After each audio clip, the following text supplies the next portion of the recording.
I feel so lucky to be here because there are 4 people here who have really shifted my thinking because of things that they've written.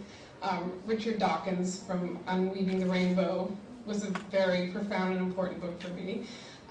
Darwin's Dangerous Idea by Daniel Dennett. That was the book that made me stop and say I'm an atheist. That was the book. And Christopher Hitchens' Missionary Position. It made me look at Mother Teresa differently. You know, like these people are coming at me from such different angles. I was always suspicious about her, but then I knew. But Sam Harris's book, The End of Faith, really, you know, and when I read that book, I thought I was done with my shifts. I thought I had had all of the shifts I was going to have.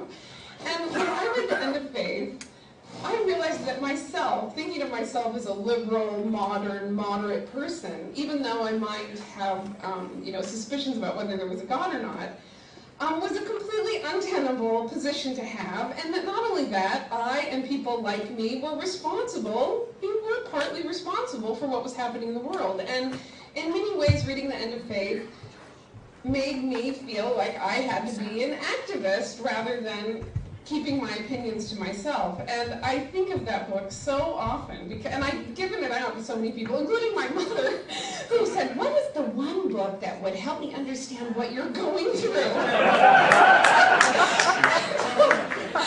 Looking The End of Faith, and I gave her The End of Faith, and then I saw it still on the bookshelf last time I was there this summer, and I thought she was never going to read that book. But for me, it really made a huge shift in the way I looked, because, you know, my world, I don't really run into fundamentalists. That's not part of my world. I live in Los Angeles. I cohort amongst what I consider to be relatively educated people.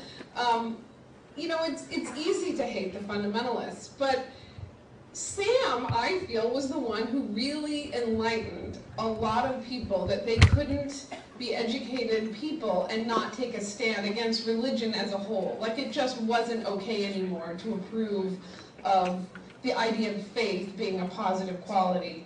I was thinking of it in 2 instances in the last 2 weeks. One is a good friend of mine who's also a mother of a child at the school that my daughter goes to, an educated person whose mother is a doctor, who was a doctor in World War II, but is a Methodist, and their family goes to a church for Sunday school. She said to me just this week on the playground, I found out that my mother doesn't believe in evolution. And of course I reject the idea of belief in evolution. I was thinking it's accept the theory of evolution, but anyway. And I thought, well, that doesn't surprise me in the least. She's a Methodist, and you know, there's some cognitive dissonance in her mind that makes her, that forces her not to be able to accept the theory of evolution. That doesn't surprise me. But my friend said, who I love very much, but she said, but that's such an uneducated position. That's so embarrassing to me. Lots of really smart people believe in God and evolution. Why can't she just believe in both of them? And I was standing on the playground thinking of Sam Harris. I wanted to hand her The End of Faith right there and say, I used to believe that too. And it was Sam Harris that made me realize that that was wrong. And that really, it's her position that's that's the hardest for me to understand. And I thank Sam so much for that book. And then, of course, as you know, he wrote Letter to a Christian Nation, which is fantastic. That's another little quick book that rightly gets to the heart of things, and was a bestseller as well. And I couldn't be prouder to say that he's now a friend of mine. So, Sam Harris.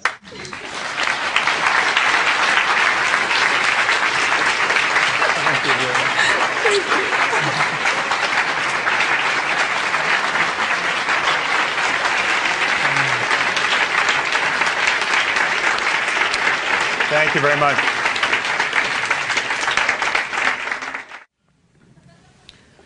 Well, I'm very happy to be here, and I would like to thank Margaret, first of all, for organizing us and getting us here together. It's taken a tremendous amount of work on her part.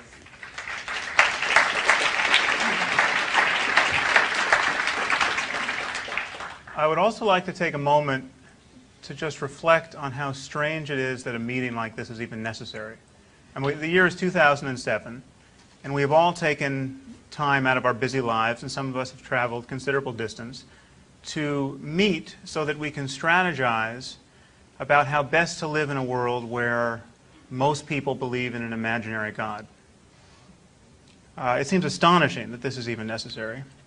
America is now a nation of 300 million souls, wielding more influence than any people in human history, and yet this influence is being steadily corrupted and is surely waning because something like 240 million of these souls believe that Jesus is going to return and orchestrate the end of human history with his magic powers. Now, I think we may well wonder whether as many people believe these things as say they do. I know that Richard and certainly Christopher are quite more sanguine than I am about our opinion polls being out of register with what people believe in the privacy of their own minds. But it seems to me that our neighbors reliably profess these beliefs, and these professions have themselves done immense harm to our political discourse and to our public policy and to the teaching of science and to our stature in the world. And if even only a third or a quarter believe what most profess, I think it's a problem really worth worrying about. Now, in thinking what I could say to all of you tonight, it's not often that I'm in a room filled with people who are more or less guaranteed to agree with me on the subject of religion. And it seemed to me that in thinking what I have to say to you, I have a choice between throwing red meat to the lions of atheism or in moving the conversation into areas where we might not agree. So at some risk to your mood, I've decided to take the second path. And I think I might say some things that are controversial in this context. Given the absence of evidence for God, and given the stupidity and suffering that still thrives under the aegis of religion, atheism would seem to be the only sensible position to stake out. And it's a position that many of us have proudly and publicly adopted, perhaps all of us. I'd like to argue to you tonight that our use of this term atheism is a mistake. And it's a mistake of some consequence. My concerns over the use of the term atheism are both philosophical and strategic. I'm speaking, you should know, from a somewhat unusual position because I never thought of myself as an atheist before being inducted to speak as one. I never used the word in the end of faith, which remains my most substantial criticism of religion. And as I argued in Letter to a Christian Nation, I think it is a word we fundamentally do not need. In the same way that we don't need a word for someone who rejects astrology. We simply are not tempted to call people non-astrologers. And if the comparison with astrology seems too facile to you, consider racism. Racism was about as intractable a social problem as we have ever had in this country. Now, I'm talking about deeply held convictions. I'm sure many of you, or probably all of you, have seen the photos of lynchings in the first half of the 20th century, where seemingly a whole town in the South, thousands of men, women, and children, lawyers, doctors, newspaper editors, church elders, even the occasional congressman and senator, would turn out as though for a carnival, simply to watch some young man or woman be tortured to death and then strung up on a tree or lamppost for all to see. And even if you've seen these pictures, realize that the pictures themselves are a poor indication of the horror of these episodes. Realize that these genteel people, who were otherwise quite normal, we must presume, though unfailingly religious, often took souvenirs of the body home to show their friends and family. Teeth, ears, fingers, toes. And often displayed them in their places of business. Now, of course, I'm not saying racism is no longer a problem in this country, but anyone who thinks that the problem is undiminished has forgotten or has never learned how bad a problem it was. Now, my question to you is, so we've done something to racism. And the KKK was battered to the fringes of society. We had a civil rights movement. We changed our discourse about race. Our major newspapers no longer write flagrantly racist editorials and articles as they did less than a century ago. But how many people have had to identify themselves as non-racists to participate in this process? Is there a non-racist alliance somewhere for me to join?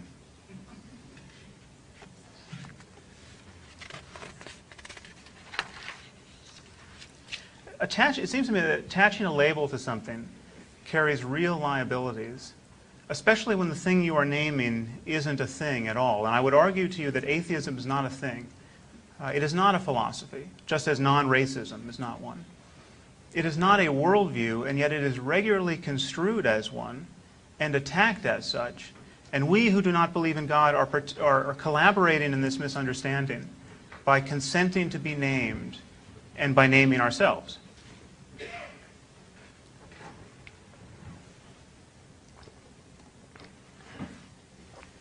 Another problem with accepting a label is that we are consenting to be thought of as a marginal interest group. We're consenting to be thought of as a cranky subculture that meets in hotel ballrooms. Now, I'm not saying that meetings like this aren't important. I wouldn't be here if I didn't think it was important. But I am saying as a matter of philosophy, we are guilty of a confusion. And as a matter of strategy, I think we've walked into a trap. And it is a trap that, in many cases, I'm convinced, has been deliberately set for us. And we have jumped into it with both feet.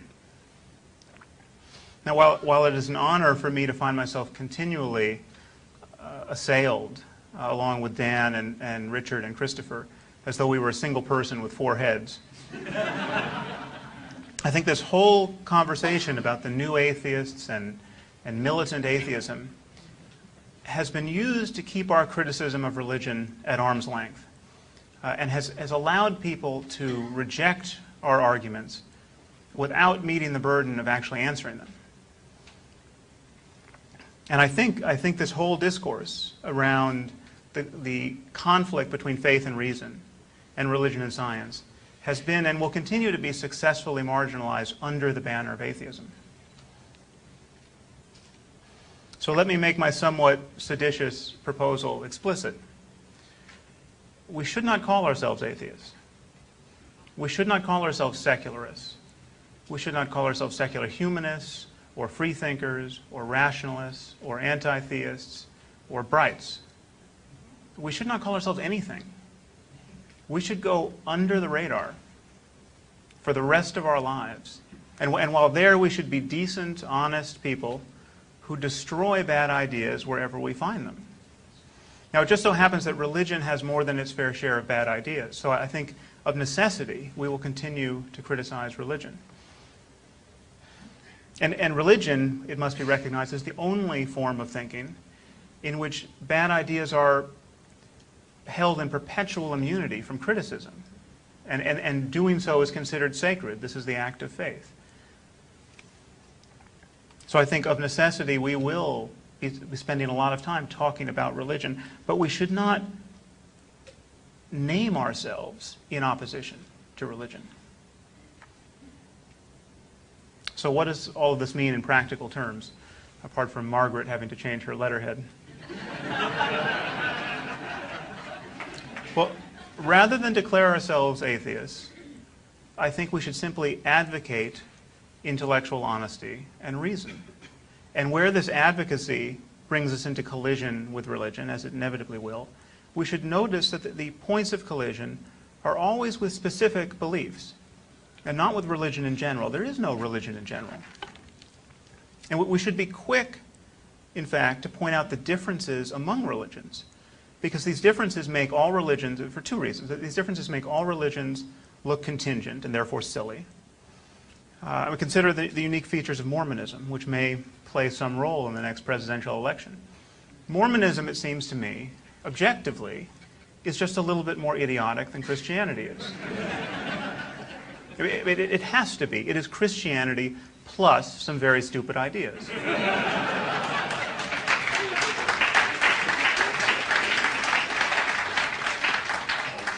But for instance, the Mormons think that Jesus is going to return to earth and administer his 1,000 years of peace, at least part of the time from the state of Missouri. Now, why does this make Mormonism objectively less likely to be true than Christianity? Because whatever probability you assign to Jesus' coming back, you have to assign a lesser probability to his coming back and keeping a summer home in Jackson County, Missouri. Mitt Romney, if he wants to be the next president of the United States, should be made to feel the burden of our incredulity.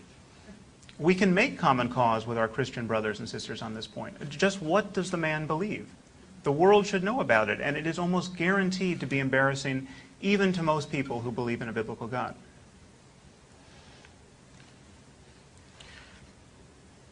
The second reason to be attentive to the differences among religions is that these differences are actually a matter of life and death. There are very few of us who lie awake at night worrying about the Amish. This is not an accident. While I'm convinced that the Amish are mistreating their children by not educating them adequately, they are not likely to hijack aircraft and fly them into buildings. Consider how we as atheists are constrained to talk about Islam. And Christians often complain that atheists balance, and the secular media generally, balance every discussion of Islam with a discussion of extremist Christianity. The usual mode is to say, well, they have their jihadists, but we have people who kill abortion doctors. Okay, I think our Christian neighbors, even the craziest of them, are right to be outraged by this pretense of even-handedness. The truth is that Islam is quite a bit scarier and more culpable for needless human misery at this moment than Christianity has been for a very, very long time. And we have to point this out. I mean, you might remember that Thomas Friedman recently wrote an op-ed from Iraq noticing that some Sunni militias were fighting alongside American troops against al-Qaeda, and he asked a Sunni militant why he was doing this. And the militant said that he had recently seen an al-Qaeda member decapitate an 8-year-old girl. And this convinced him that the American Crusader forces were the lesser of two evils. Now, okay, great. So even Muslims, even Sunni militants, can discern the line between ordinary crazy Islam and the utterly crazy once it is drawn in the spilled blood of little girls. This is a basis for hope of sorts. I mean, we have to be clear, unremittingly clear about what is on the other side of that line. I mean, this is what we and the rest of the civilized world and the semi-civilized world are facing: utter religious lunacy and barbarism in the name of Islam with, I'm unhappy to say, some mainstream theology to back it up.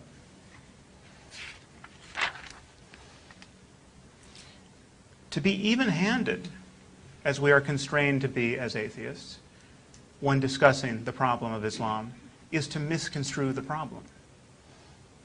The refrain that all religions have their extremists is bullshit. All religions don't have these extremists. Some religions have never had these extremists.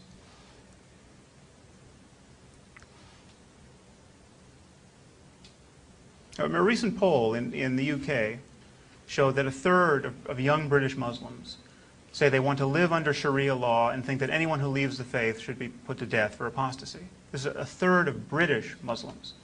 68% of British Muslims think that their neighbors who insult Islam should be arrested and prosecuted.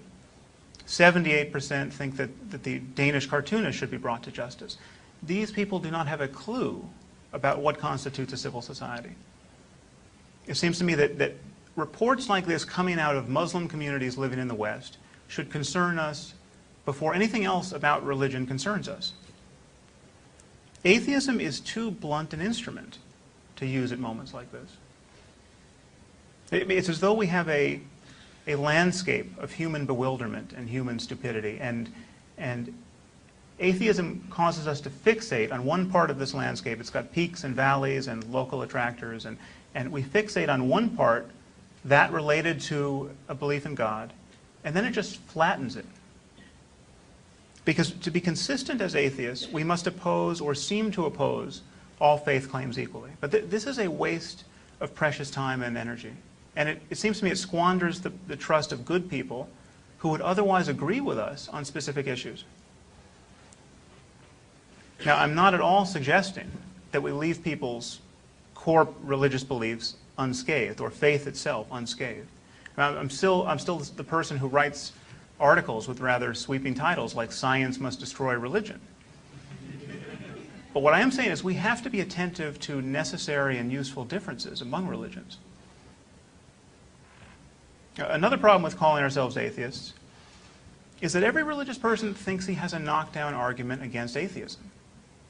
We've all heard these arguments, and we are going to keep hearing them as long as we call ourselves atheists. We've all heard the argument that the atheist can't prove there is no God. Or as Rick Warren put it when I debated him for Newsweek, a rational person like him doesn't have enough faith to be an atheist. Because the idea that the universe could be created without a creator is the most extravagant faith claim of all.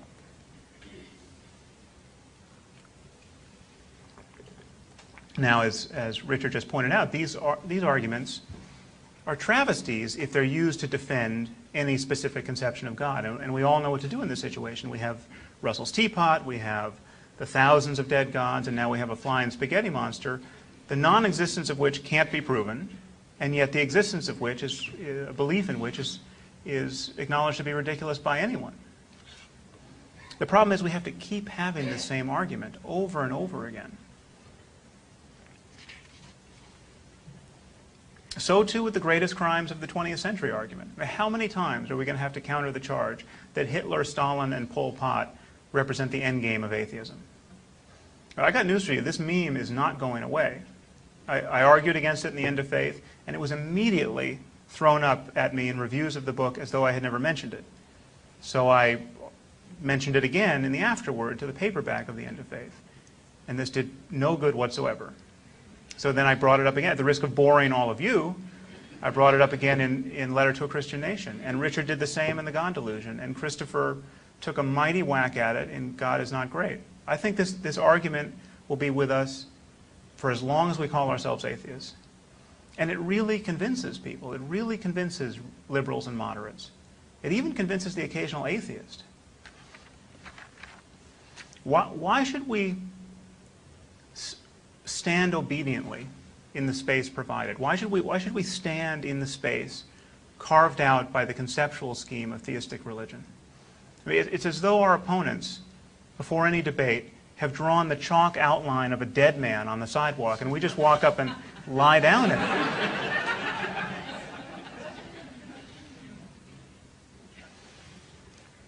Instead of doing this, think about what would happen if we simply use words like reason and evidence.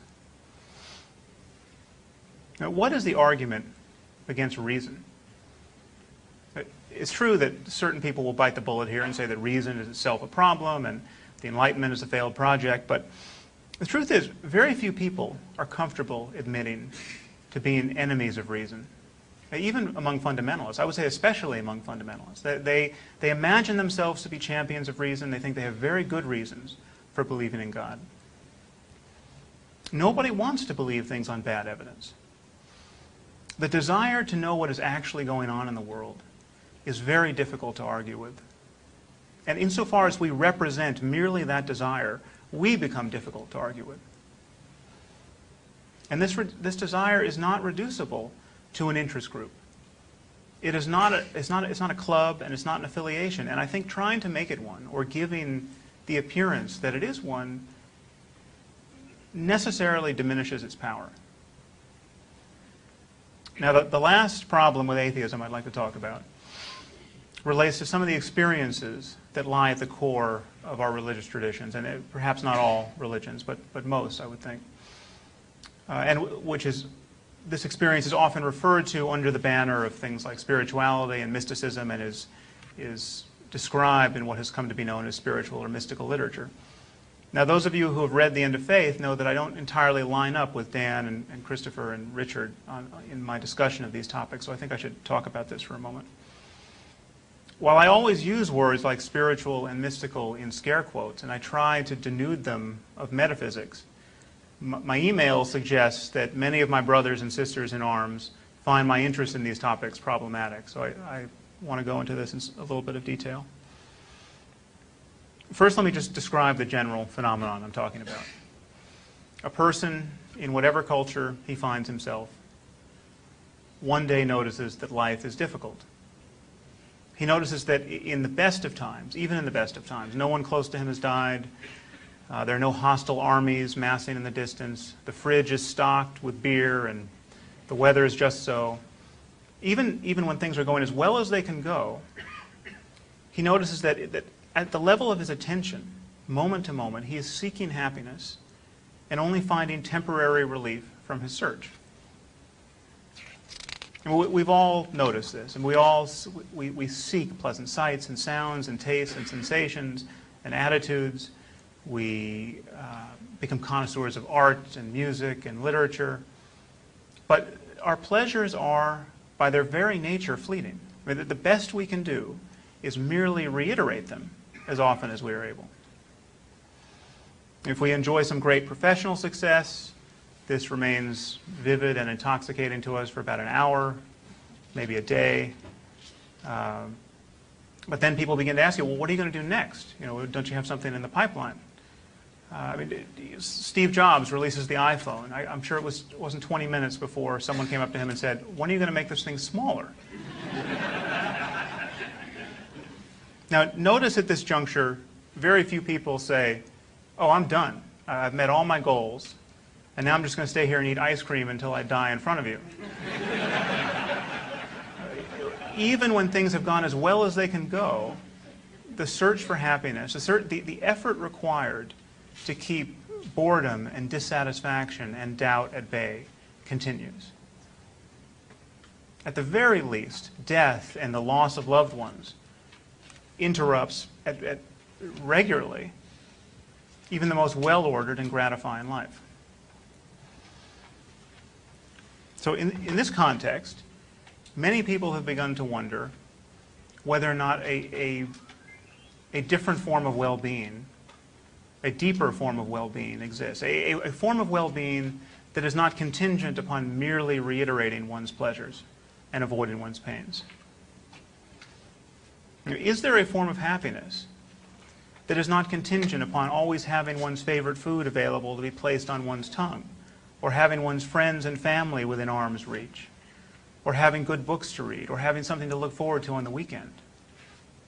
Is it possible to be happy before anything happens, before one's desires get gratified, in the very midst of life's vicissitudes, in the very midst of old age, disease, and death? Now, I think this question lies at the periphery of everyone's consciousness. But we are all, in some sense, living our answer to this question. And many of us are living as though the answer is no. No, there is nothing more profound than seeking satisfaction, moment to moment. There's nothing more profound than reiterating your pleasures, sensory, emotional, intellectual. So many of us are living as though there's nothing to do but just keep our foot on the gas until we run out of road. But certain people, for whatever reason, wonder whether or not there's another strategy to be adopted than this. And many of them are led to wonder this by religion, by the example of people like the Buddha and Jesus and the literature that has grown up around these figures.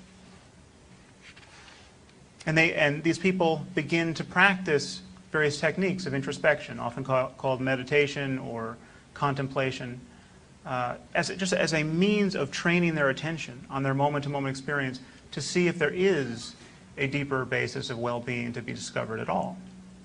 They might even go into a cave for months or years at a time, or an ashram or some other secluded spot. Why would a person do this? Well, it's actually a very simple experiment. I mean, here's the logic of it. If there is a form of happiness to be found that is not contingent upon merely reiterating your pleasures, then it should be available in a circumstance where all obvious sources of pleasure have been removed. It should be available to someone who has gone to some secluded spot in the desert or in a cave, who has declined to marry her high school sweetheart, who has renounced all of her material possessions. It should be available in a context that would on its face be deeply uncongenial to the satisfaction of ordinary desire and ordinary aspiration. Now, one clue as to how daunting most of us and most people would find such a project is that solitary confinement, which is essentially what we're talking about, is considered a punishment even inside a prison. I mean, even when confined with homicidal maniacs and rapists, most people still prefer the company of others to the prospects of being alone in a box for a significant stretch of time. And yet contemplatives for millennia claim to have found extraordinary depths of psychological well-being in circumstances very much like solitary confinement. Now, it seems to me, as rational people, whether we call ourselves atheists or not, we have a choice to make in how we view this whole enterprise. I mean, either the contemplative literature is a mere catalog of psychopathology and deliberate fraud and religious delusion, or people have been having interesting and sometimes normative experiences under the banner of mysticism and spirituality. Now, let me just assert on the basis of my own study and experience that I have no doubt that certain people have improved their self-understanding and their ethical intuitions, and even made genuine discoveries about the nature of subjectivity itself through traditional practices like meditation. I mean, leaving aside all the metaphysics and mythology and mumbo-jumbo, what contemplatives and mystics over the ages claim to have found is that there is an alternative to living at the mercy of the next neurotic thought that comes careening into consciousness. There's an alternative to being continuously spellbound by this conversation we are having with ourselves.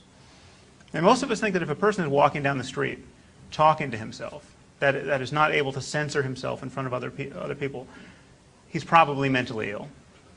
But if we talk to ourselves all day long, silently, thinking, rehearsing prior conversations, thinking about what we should have said, we could have said, we might yet say,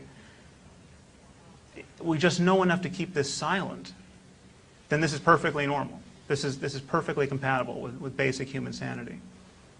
Well, the experiences of contemplatives over the millennia suggest that this is not so, that there's another way of looking at this phenomenon.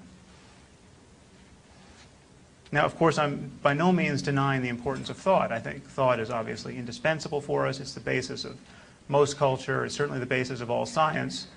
It's the basis of all of our social relationships. And linguistic thought is surely responsible for much rudimentary cognition. I mean, it's responsible for our ability to integrate planning and explicit learning and moral reasoning in many cases. I mean, even talking to oneself out loud might serve a function occasionally. But from the point of view of our contemplative traditions, and this is to reduce them all down to a cartoon version that ignores the rather esoteric disputes between them, our habitual failure to recognize thought as thought, our habitual identification with discursive thought is a primary source of human suffering. And when a person breaks this spell, an extraordinary kind of relief is available. Now, the problem with a contemplative claim of this sort is that you can't borrow someone else's contemplative tools to test it. You have to develop your own tools. I mean, imagine if the science of astronomy, if you couldn't even observe whether there was a phenomenon worth looking at unless you built your own telescope. Okay, this would be an immense barrier to establishing astronomy as a science. It wouldn't make the sky any less worthy of our investigation, but it would be an immense impediment. To judge the claims of contemplatives, we have to build our own telescope. Judging their metaphysical claims and their philosophical claims, we can use thought itself. Many of these can be dismissed as bad science or bad philosophy on their merits. But to judge whether certain experiences are possible, and if possible, desirable, we have to be able to use our attention in the requisite ways, if only for a few moments. Now, one problem with atheism, it seems to me, as a category of thought, is that it is almost synonymous with not being interested in such phenomenon. It's almost synonymous with not being interested with what the Buddha or Jesus may have experienced in his life.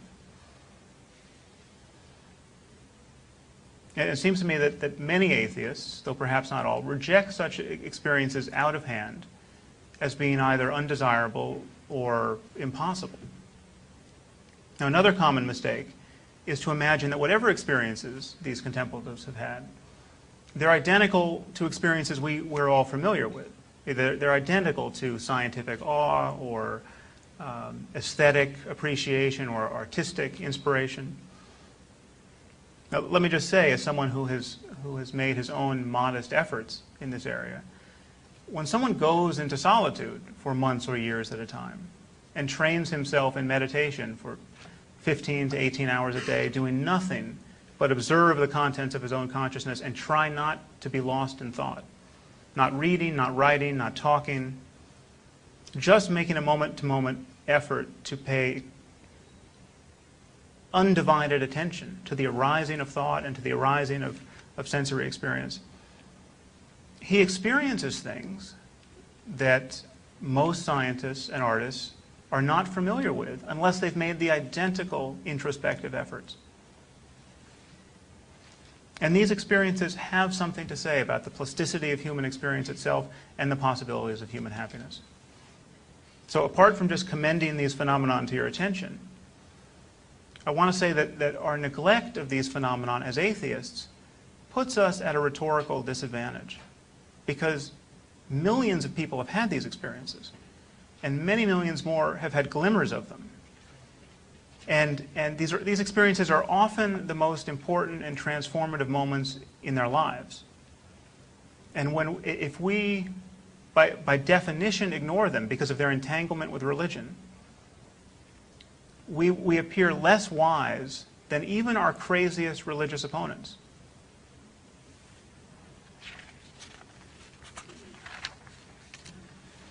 Now, I don't know if the universe is, as J.B.S. Haldane said, not only stranger than we suppose, but stranger than we can suppose. But I'm pretty sure that it is stranger than we as atheists tend to represent while advocating atheism. I mean, as atheists, we tend to give people a sense, and even give ourselves a sense, that we are well on our way to purging the universe of mystery. As advocates of reason, we know that mystery is going to be with us for quite some time. In fact, there are good reasons to believe that mystery may be ineradicable from our circumstance.